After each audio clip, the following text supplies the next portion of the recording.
Hi everyone, I'm glad you're here. Thank you very much for joining me. I'm Mary with MaryGreeley News. Please share this video. Lately, beachgoers there in Southern California are being treated to a beautiful marine life wonder.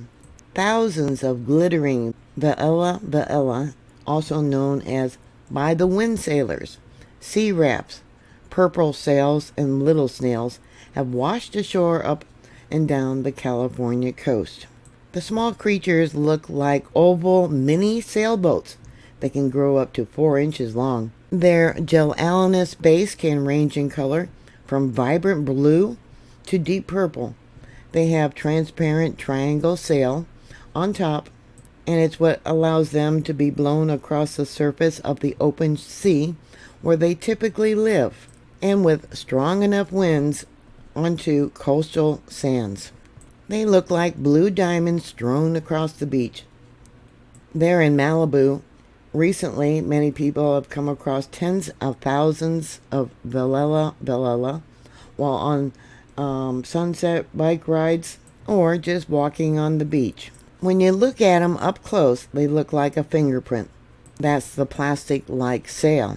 Though they may be new to some, it's expected for rafts of the floating creatures to show up on shore at this time of the year.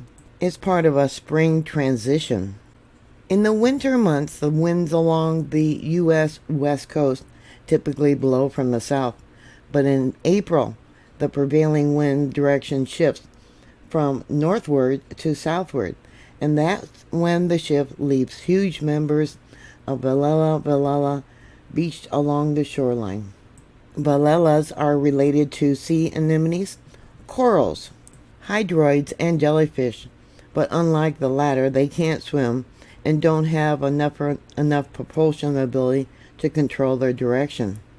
They are also closely related to and often mistaken for Portuguese man-of-war because of their bright blue color. But velelas are nowhere near as dangerous to humans as their larger cousin. While both have dangling tentacles to feast on their prey, the vela's stinging cells are harmless to humans, though they can be irritating. If you've been handling one of these, avoid touching your face or eyes because the stinging cells can transfer to your hands. And if you were to rub one in a really sensitive area, that could potentially cause itching or burning. Many people believe that the velala is a single animal, but it's actually a large colony of hydrozoa with a whole bunch of individuals, each specialized to do a different purpose. Some of them are feeding individuals, some of them form the sail, others are in charge of reproduction. Once they wash up, beachcombers only have a few hours to enjoy their colorful display.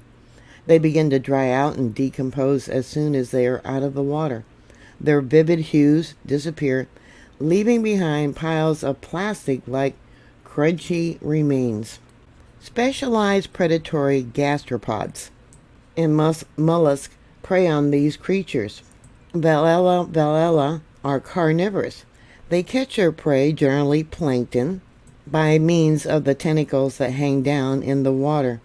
This creature lives partly in and partly out of the water. Offshore, boaters sometimes encounter thousands of velelas on the water surface. The small, rigid sail projects into the air and catches the wind. Their sails always align along the direction of the wind, where the sail may act as an aerofoil, so that the animals tend to sail downwind at a small angle to the wind. Having no means of locomotion other than the wind, they are thereby subject to mass strandings on beaches throughout the world.